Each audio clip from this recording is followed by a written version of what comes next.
Il y a cette histoire étrange au début de la Bible, où Adam et Ève sont dans le jardin d'Éden et tout dans ce jardin est splendide. Chaque chose y est à sa place, sauf cet arbre dont Dieu leur interdit d'en manger le fruit, car il représente un danger mortel pour eux. C'est aussi simple que ça? Éviter de manger le fruit de cet arbre et tout ira bien? En effet, ça semble simple jusqu'à l'apparition du serpent dans ce jardin, qui se met à raconter une autre version de l'histoire. Il prétend que le fait de manger le fruit de cet arbre ne tuera pas les humains. Bien au contraire, ils deviendront comme Dieu. Adam et Ève l'ont cru et en ont mangé. Résultat, la plénitude qui se dégageait du jardin a littéralement laissé place au mal. Et la mort s'est invitée dans le monde parfait de Dieu. Au fait, pourquoi laisser ce serpent parlant dans le jardin? Enfin, c'est quand même un gros problème. Oui, c'est très bizarre. Le plus étrange est que la Bible ne mentionne pas pourquoi, ni comment ce truc a fait pour se retrouver là. Elle présente juste le serpent comme une créature en rébellion ouverte contre Dieu qui incite les autres à douter de la bonté de Dieu en les détournant vers la voie de la mort. Ainsi, peu importe ce que le serpent représente, il est la source du mal qui pervertit notre monde et nos vies encore aujourd'hui. Mais tout n'est pas perdu, car dans cette même histoire, Dieu fait à Adam et Ève cette promesse qui suscite énormément d'espoir. En disant que dans l'avenir, un fils d'Ève viendra. Ce gars va arriver, il va écraser la tête du serpent pour détruire le mal à sa racine, mais au cours de ce combat, le serpent lui mordra le talon. Donc, c'est une sorte de destruction mutuelle? Ouais, c'est cette belle promesse que Dieu fait, quoique très étrange. On n'en entend pas parler jusqu'au temps fort suivant de l'histoire, où Dieu sélectionne ce gars nommé Abraham et dit qu'à travers sa famille, la plénitude et la bénédiction seront restaurées à toutes les nations du monde. Et en retraçant cette lignée familiale, on tombe sur l'un des arrière-petits-fils d'Abraham, dénommé Juda. Il a reçu cette promesse qu'un roi issu de sa descendance sera établi sur le monde entier.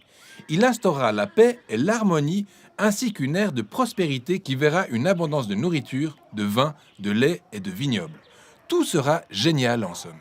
Et le tout premier roi de la lignée de Juda qu'on découvre est le roi David. C'est un héros. Il est sans doute celui qui doit écraser le serpent. Mais il se trouve que David est atteint de ce même mal qui ronge le reste de l'humanité. Il n'a pas à écraser le serpent, ce serait plutôt l'inverse. Dieu promet tout de même à David que ce roi proviendra de sa descendance. Mais l'histoire des descendants de David révèle une succession de choix insensés qu'ils ont faits et d'une génération à l'autre, il n'y en a pas un pour rattraper les autres. Ils cèdent au poison du serpent et s'adonnent au mal.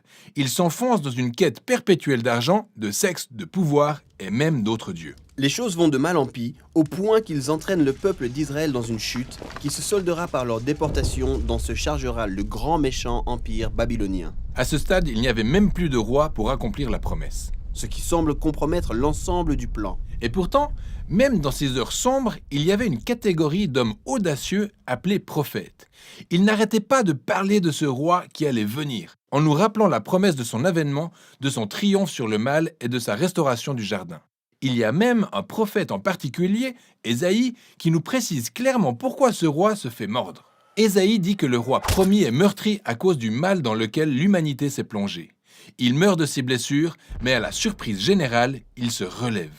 Ésaïe souligne qu'après avoir souffert de cette blessure, il est désormais habilité à être une source de guérison pour les autres. Sauf que l'Ancien Testament s'achève sans que ne se pointe le roi tant attendu pour écraser le serpent. Raison pour laquelle le Nouveau Testament commence par nous présenter Jésus de Nazareth, en mettant l'accent sur le fait qu'il n'est pas un être quelconque, car il est bien celui qui vient accomplir les promesses spécifiques faites depuis l'Antiquité.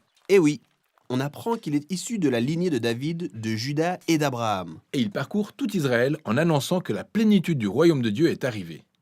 Et il commence à s'attaquer aux conséquences du mal en guérissant les gens, en pardonnant leurs péchés et en les libérant du mal qu'ils avaient commis. Ce qui pousse plusieurs personnes à croire le fait qu'il est bel et bien le roi promis. Cependant, Jésus commençait à annoncer à ses plus proches disciples qu'il allait devenir roi et restaurer la paix en se chargeant de toutes les conséquences du mal causé par l'humanité. Quoi?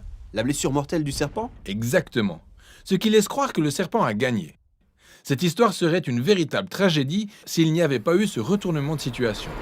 Jésus ressuscite des morts. Et à présent, Jésus détient tout pouvoir sur le mal et sur la mort. D'où la suite du Nouveau Testament qui souligne que le pouvoir de Jésus sur le mal et la mort nous est désormais accessible et nous rend capables de vaincre les effets du mal dans nos vies. Cela dit, la mort et le mal continuent de sévir dans notre monde et autour de nous. C'est pourquoi l'histoire de la Bible s'achève sur la description du jour où Jésus reviendra pour parfaire son œuvre, en détruisant le serpent une bonne fois pour toutes et en restaurant ici-bas la plénitude du jardin.